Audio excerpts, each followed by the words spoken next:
But నిన్న overall ఎపిసోడ్ని ఎలా చూస్తారు మేడం? పవన్ కళ్యాణ్‌ని రాకూడదు, పవన్ కళ్యాణ్ అక్కడ మీటింగ్ పెట్టుకోకూడదు.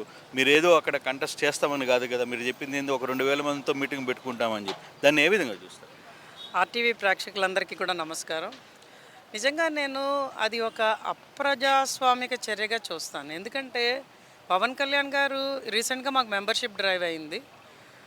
ఇక్కడ విజయవాడలో మా సాధకులందరినీ కలిశారు. వాళ్ళకి దిశానిర్దేశం చేశారు. అప్పుడు కొంతమంది తెలంగాణ నుంచి వచ్చారు. అందరూ రాలేదు. అలాగే కర్ణాటక నుంచి వచ్చారు. కేరళ నుంచి వచ్చారు. వాళ్ళందరితో కూడా మనం ఇక్కడ సభ పెట్టుకున్నాం. వాళ్ళందరినీ ఎవరిని బోర్డర్ల దగ్గర ఆపేయలేదు కదా! సో, మాకు ఎలా చేయాలి, ఏంటి అన్నది మన కార్యకర్తలకి ఎలా న్యాయం చేయాలన్న దాని మీద ఆ రోజు మాట్లాడడం కూడా జరిగింది.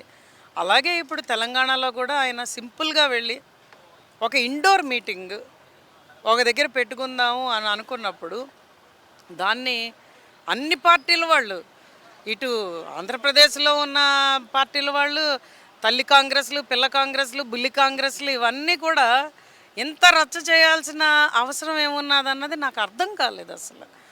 ఎందుకంటే అతను అడిగింది పర్మిషను. ఒక 2000 మందితో నేను ఇండోర్ సభ పెట్టుకుంటాను. నా పార్టీ సిద్ధాంతాలు వాటి గురించి నా మెంబర్షిప్ తీసుకున్న వాళ్ళు, చేయించిన వాళ్ళు మా నాయకులతో మాట్లాడతాను. ఆయన ఇంతకుముందు కూడా పోటీ చేశారు జనసేనలో, అదేం వాళ్ళకి కొత్త కాదు. మరి అలాంటప్పుడు ఎందుకంత రచ్చ చేసి దాన్ని ఇప్పుడు ఫస్టే ఏదో ఉన్నది. ఎందుకంటే ఫస్ట్ నాగేశ్వర్ గారు మాట్లాడిన దగ్గర నుంచి దీన్ని వేరే కోణంలో తీసుకెళ్ళిపోతున్నారు. తర్వాత అతని భూమి మీద రచ్చ చేశారు. ఆయన మీద బురద జల్లడానికి ప్రయత్నం చేస్తున్నారు. ఇదంతా ఏంటంటే ఏదో భయం పుట్టుకుంది.